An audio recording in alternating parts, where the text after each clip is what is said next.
झारखंड से नक्सलवाद की जड़ को पूरी तरह से उखाड़ने को लेकर सुरक्षा बलों ने नई रणनीति पर काम करना शुरू कर दिया है। सारंडा के इलाके को घेरकर अब नक्सलियों के खात्मे को लेकर अंतिम लड़ाई की शुरुआत कर दी गई है। इसमें सबसे बड़ा टारगेट 3 बड़े माओवादी है।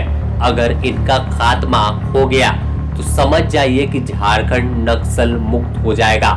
वापस से कोई दस्ता या कोई नक्सल में जाने से पहले 1000 बार सोचेगा। इस खबर में हम बात करेंगे कि आखिर कौन है 3 बड़े माओवादी जिनके साथ सैकड़ों की संख्या में जो लोग हैं वो घूमते हैं। इनका सुरक्षा घेरा काफी कड़ा होता है और कैसे हर बार जवानों को चकमा देकर यह निकल जाते हैं। तो चलिए शुरुआत करते हैं इस खबर में झारखंड के सारंडा की। सारंडा का इलाका बीहड़ जंगल है और एशिया का सबसे घना जंगल और सबसे अधिक लिटमस के पेड़ यहाँ पर मौजूद मिलते हैं। अगर देखें तो साफ तौर पर इस जंगल को नक्सलियों का हेडक्वार्टर भी कहा जाता है। लेकिन अब हेडक्वार्टर के अंदर यानी घर में घुसकर सुरक्षा बल के जवान मार रहे हैं। इस अभियान में सबसे बड़ी भूमिका झारखंड जगुआर की है।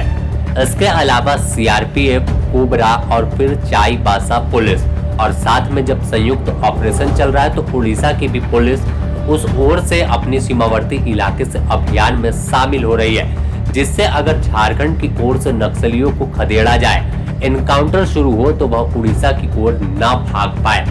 अब बात जब झारखंड जगुआर की हो रही है तो झारखंड जगुआर के बारे में हर कोई जान रहा है कैसे जंगल वार फील्ड में यह काम करती है और कैसे मिनट भर में पलक झपकते ही अपने टारगेट को अचीव कर लेती है।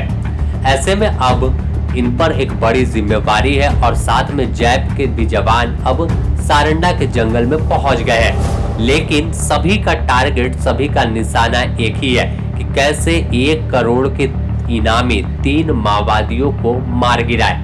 इसमें पहला नाम है मिसिर बेसरा उर्फ प्रधान दा। मिसिर बेसरा दिखने में जितना सीधा उतना ही खतरनाक है। यह बेहद घातक वार करता है और इसकी सुरक्षा बेहद कड़ी होती है। दूसरे पर अगर बात कर ले तो रमेश दा उर्फ एनल दा। एनल दा भी 1 करोड़ का इनामी है और इस पर सैकड़ों मुकदमे अलग अलग इलाके में दर्ज है। और अगर एनल दा और मिसिर बेसरा की बात करें तो दोनों गिरिडीह जिला के ही रहने वाले हैं।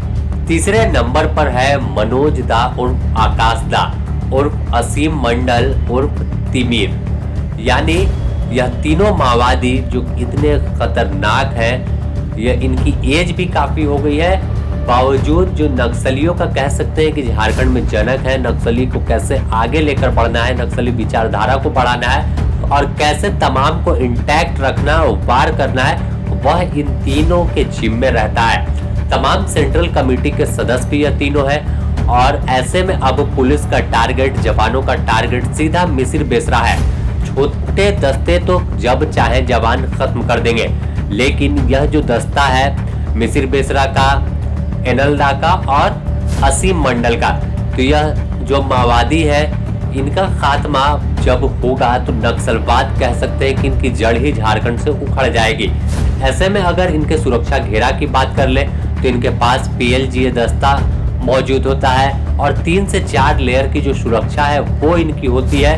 तो कड़े सुरक्षा घेरे में यह तमाम माओवादी रहते हैं और उसी सारंडा को, शांत पड़े जंगल को अपना निशाना बनाते हैं। कभी जराई किला का जंगल में घूमते हैं तो कभी सारंडा के टोटो पहुंच जाते हैं तो कभी और जो इलाका है अंदर में जो जंगल है वहां मौजूद रहते हैं। हालांकि जवान बेहद करीब इन तक पहुंच गए हैं क्योंकि पिछले कुछ दिनों में देखा था कि कैसे बंकर जो थे वो ध्वस्त किए गए, जिसमें मिसिर बेसरा रहता था, एनल दा रहता था, असीम मंडल रहता था और जो तमाम बड़े कैडर थे वो बैठकर रणनीति तैयार कर रहे थे।